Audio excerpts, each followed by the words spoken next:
Besides your own. No, I am teasing. Dale, I am teasing. I deal with Asian hair all day. Asian hair, there's a coarse factor to it. So we need to, I polish the hair out more in the beginning. Well, I don't know, that's a mess. But we polish the hair out more in the beginning, and we don't use as much product. The product can be a little bit of our enemy on Asian hair. So it's really important we judge. I go by country, to be honest, like Japanese, Chinese, Korean, all the hair, what are you laughing at? That wasn't even funny. All the hair texture is different, so when you feel the hair texture, you need to judge how much product you can actually put in there. Same with really, porous blonde hair, like your hair. I don't mean that, your hair. Your hair's really porous and blonde, so we add lots and lots of product in the middle, and ends, and we go and heat that baby up with the tongue. It's not going to go curly because the hair won't lock down. So we need to close the cuticle down with the product. So how many people, when they curl hair, leave that on the curling iron until there's no steam? How many people do that? No one? When you wrap it up and it's got product, the hair steams because it's pushing the product out of the hair. A lot of people keep that on until it's bone dry. If you take out all the moisture from the hair, it won't go curly because curly hair needs moisture. Yeah, makes sense? Hopefully. Does anyone need a drink? Yeah. So I've molded this little pockets here in the front. So that's Texture Master. I've molded that in, and I'm basically going to, I've prepped all the hair, a little bit of anti-gravity, not too much. I've used this size tongue, which is about an inch and a bit. I think it's an inch and a half, inch and a quarter. And everything is tongue on a vertical and down. If I then pin that up, it gets too glamorous. So the hair is being left to sit. If you want beachy, you let the hair hang. If you want glamorous, you pin it up because it holds onto the circular movement of the hair. Make sense? I've then, I've then taken it up, like just on the curvature of the head, I've taken it around, so that's our little bump. So this is going to be kind of 60s beach. Okay, make it glamorous there.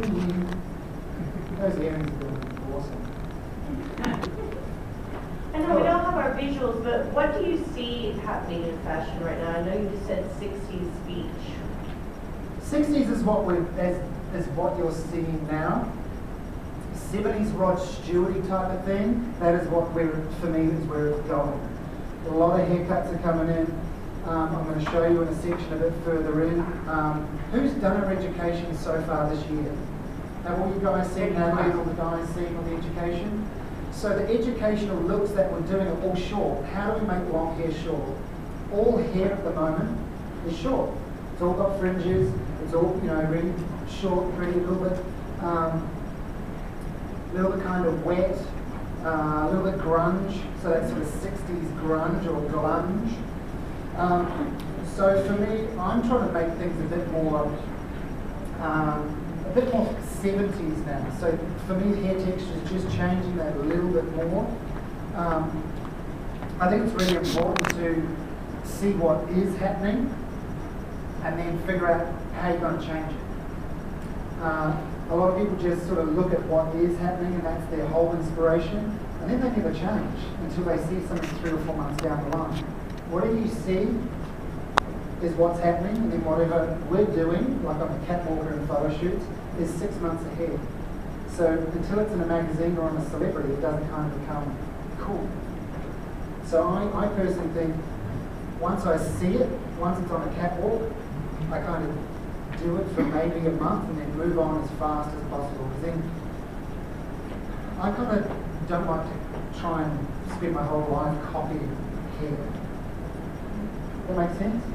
It seems like with you all and with the artistic team and with Kevin, you always, you may be inspired by it that day, you may be inspired by the 60s and maybe rolling into the 70s, but it seems like what you do is you take that as inspiration, but then you kind of make it you make it your culture, you make it suit that particular, whether it's that photo shoot or that collection. And there's always a little point of difference, but now all of you that have been with us going on 5 years, you started to pick up now there's some real signature to Kevin's styles. You're seeing some real coolness to the waves and the way that they lay down, or the way that the curl is set.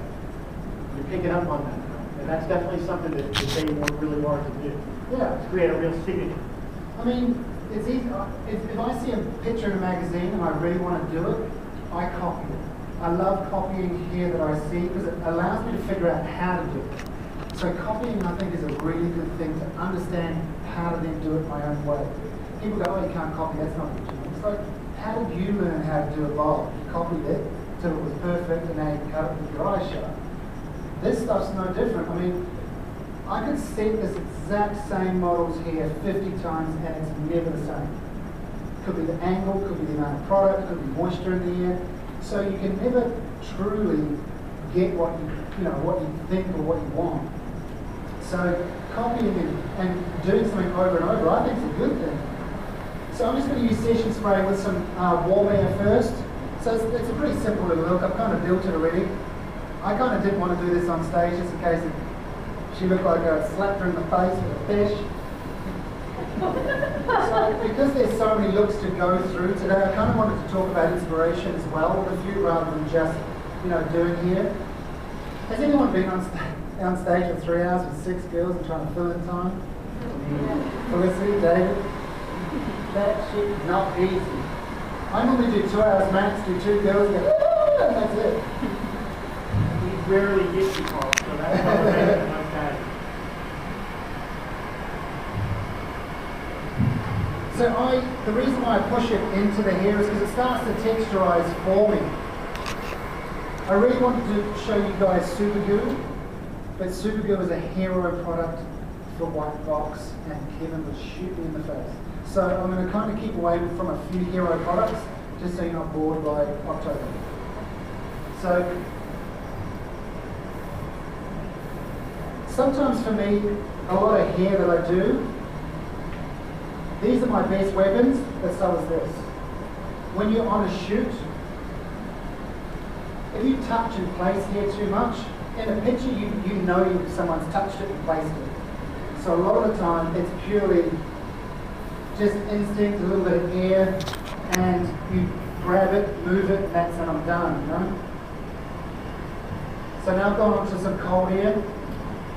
So that cold air will start locking in some shine, start locking in the moldable resins.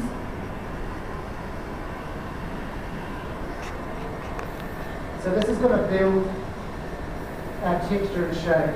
So this is purely if I want to shoot it, I want to make it beachy. I'm not trying to get anything glamorous here. It's basically, so for me in the salon, once I've curled the hair really quick, I would then diffuse it out like this with just air and spray. You'll get a different look than if you try and touch it with your hands all the time. The other thing that I like is in this crown area, which I'll show you with another look later as well. These cans are cold. Yep.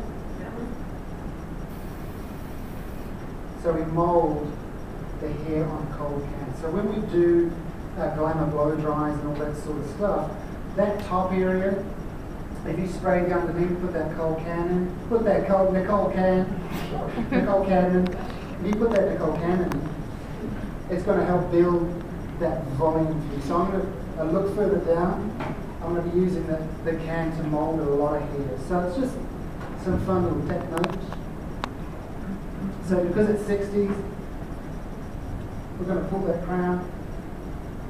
I'm going to use a little bit of pad tooth, or pas de tooth, if you're from France. We had, when Felicity was still there, you're still there anyway. You're still there. When we were in Train Me, there was a French guy, and he was, he was a good looking guy. And all the girls, and he's like, would you do pas de tooth? And the girls so I always try and replicate a little bit of French because I'm trying to hope to live in the service. So if you can stand up for me.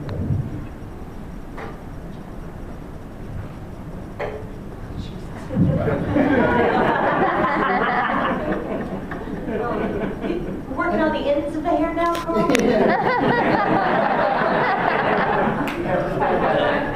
Has anyone seen that cartoon, Go Go Gadget? Go Go Gadget shoes on.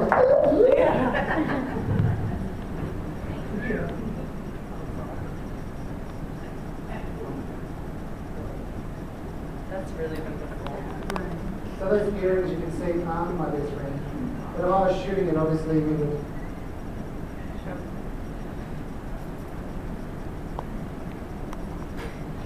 So always polish out.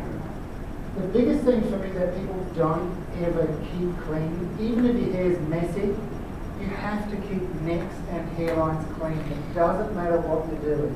If it's a big, messy, horrible shape, a back brush to hell, keep the hairlines clean because then she looks expensive.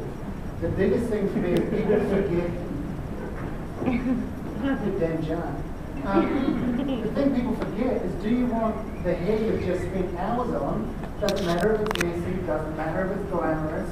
Do you want it to look expensive, or do you want it to look like a poor hobo that just jumped out of the box? So a lot of people do. They just spray that stuff and go, oh, I'm so creative.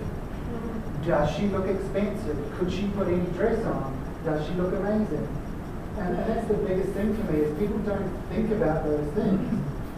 They just think about the hair they're doing. You need to look at everything. Is she pretty? Is she? Aren't they you pretty?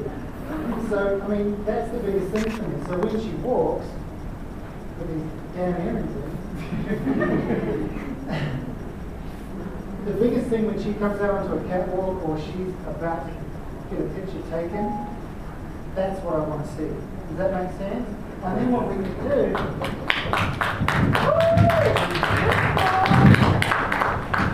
Not too low, Carl.